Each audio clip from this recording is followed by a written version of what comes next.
Welcome back. This is Studmuffin 1986. Welcome back to the channel. I am now doing a guide and review of the KPZ Kpfpz 70. Shout out to my homie Alexander Gaskar for suggesting I make this video just based on my previous one with E75. So thank you very much. Love my supporters. I'm doing a review on this tank. It's now in the stores right now if you want to pick it up. If I were to define my relationship with the KPZ, I would say the best way to define it is complicated. It is an interesting tank. I mean, you can have fun with this thing. There are some things about this that make it a little funky, in my opinion, to play with. The best way to really position yourself with this thing is trying to protect your hull as much as you can. Not so much as I was doing there. I kind of forgot the hill was a little higher than it was right there when I was backing up. But this is a tank that you have fairly good turret armor, which is nice. You've got that you can somewhat rely on. I wouldn't necessarily say if you were in front of a Yagaroo, a Jagdpanzer E100, that you can rely on it a ton, but it does have some pretty decent armor. I mean, you can see here I'm able to really bounce some rounds, but the number one thing I've got to be careful of is my entire hull. I cannot have that exposed very much, if at all.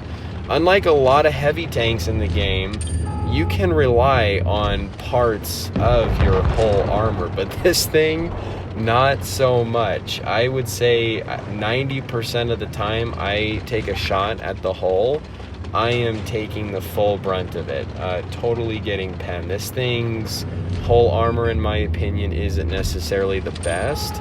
And the other thing that makes it a little funky to play with, so with that combination, its gun depression is meh.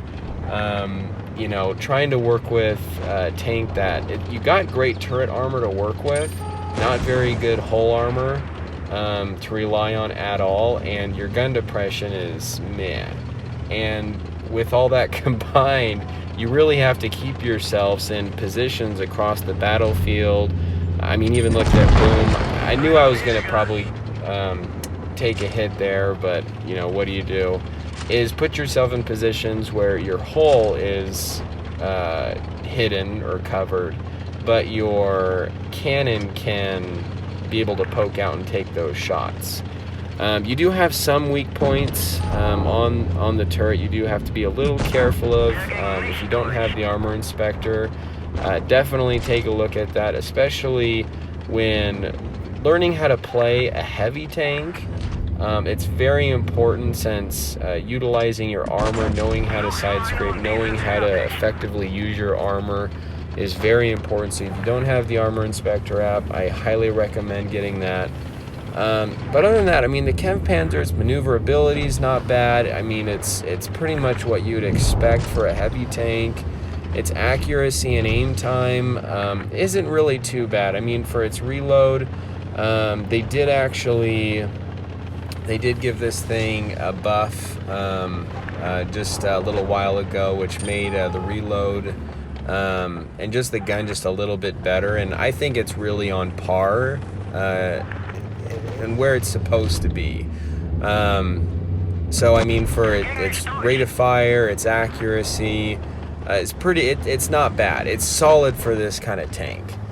And I would say, I mean, its penetration, like you've kind of noticed with even some of the shots I've taken in this game with the IS-7 and even at that OBJ, you know, they were bounces. The OBJ kind of unexpected, try to pop around the corner and get a quick shot. IS-7, I don't know why or how I bounced that, but it happened. So yeah, it's in the stores right now, you know, about 12,000 gold right now. Is it worth it? I think it really depends upon if you like playing with tanks like this. So, like I said, you know, it has pretty good turret armor, not very good hull armor, and the Alpha can make it fun. The Alpha cannon can make it fun. It does have a pretty good Alpha damage cannon, but yeah, you cannot really rely on your whole armor a whole lot on this thing. So pretty fun. I mean, it's kind of a cool tank. That's one of the things I do like about this thing is how it looks. It almost looks a little modern day-ish with its huge flat-headed disc type turret, which makes it kind of fun. But you can see here just how much I'm kind of actually struggling to poke out. My gun depression is meh, just like how I mentioned. I'm trying to pop out, get kind of a quick shot here. I really didn't position myself in the best way right here. I thought maybe I could have had a little bit more to work with. It's funny, sometimes, no matter how much you play a map, there's like little things that you could still learn here and there about it. And so I'm kind of struggling here because I can't really go up on top where the bush is, because this thing just doesn't have the gun depression. I can't point it down to get really any shots. I really have to work the sides here as much as I can, but I don't want to put myself in a position where I'm just gonna pop around the corner and just get utterly wasted.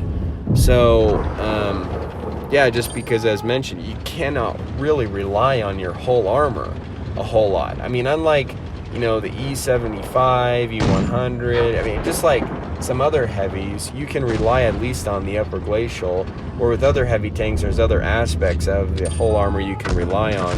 This thing, I wouldn't say necessarily is the case.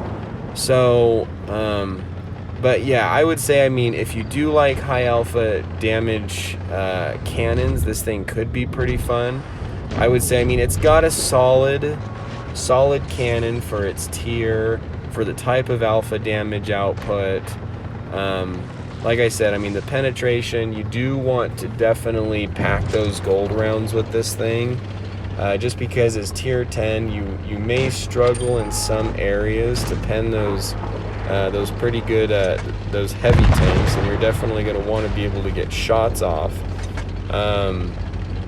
This was actually kind of a lucky shot for me as I was coming around the corner. I love doing these little third-person shots. And you can see my aimer just went a little wonky. I decided to kind of stick to the right a little bit, but somehow I was able to get a little lucky there and get my shot in.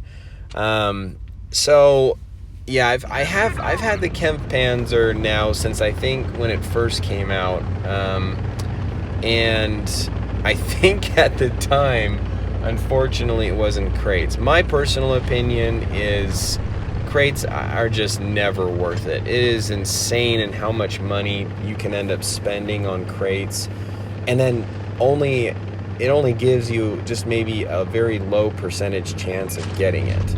Anyway, so the other nice thing too about high alpha cannons is if you don't have the shot, kind of like how I didn't have it on the ST1 right there, I was able just to load a quick HE round, just inflict something. But you can see there, that ST1, I guarantee you, was just able to put a round right through my hull. I'm pretty sure that's where he put it. I did kind of come up a little high. I was trying to be aggressive there because I did want to get to the hill and trying to just mainly peek myself over. I'm trying to put myself in a position where only my turret is exposed. I'm trying to protect my hull armor as much as I can.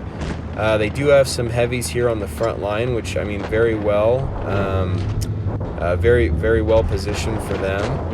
And I'm taking somewhat of a little bit of a reactive approach here rather than proactive. I guess I should have been a little bit more up on this hill. I was trying to keep my distance to see if I could just peek a shot up, if I could get some of these tanks to just kind of like what this VK45 is doing. I see the Tigers moving up, just trying to get anything I possibly can. Definitely feels good to have that good output of alpha damage. I just got penned there. That ST1, yeah, so he was able to get me. You do have that weak spot there, just kind of on the side of the turret. Like I said, I mean, definitely download the Armor Inspector. But yeah, I'm not. I think he was able to get me on the body of the tank. I think that's where he shot me, not so much the turret. I'm not exactly sure on that one, but I mean, the armor on this thing is, man, like I kind of said, I mean, the turret, you can, like, it's pretty good. You can rely, look at that, the gun depression. I really have to kind of get myself over the hill just to be able to take these shots. So you can't really rely on gun depression a whole lot with this thing. All in all, like, it's not a bad tank. I mean, you can have fun in this thing. I know you can probably say that with just about any tank, but I mean, I don't really think that way with all of them. I think there's some tanks that are just purely crappy. You can have a really hard time with, and sometimes I think it depends on the play style. But I think this tank honestly could be cool. For me, I like the camo. I think that looks pretty cool. But anyway, Stud Muffin 1986 here. Hopefully this helps make a decision, and we'll see you guys later.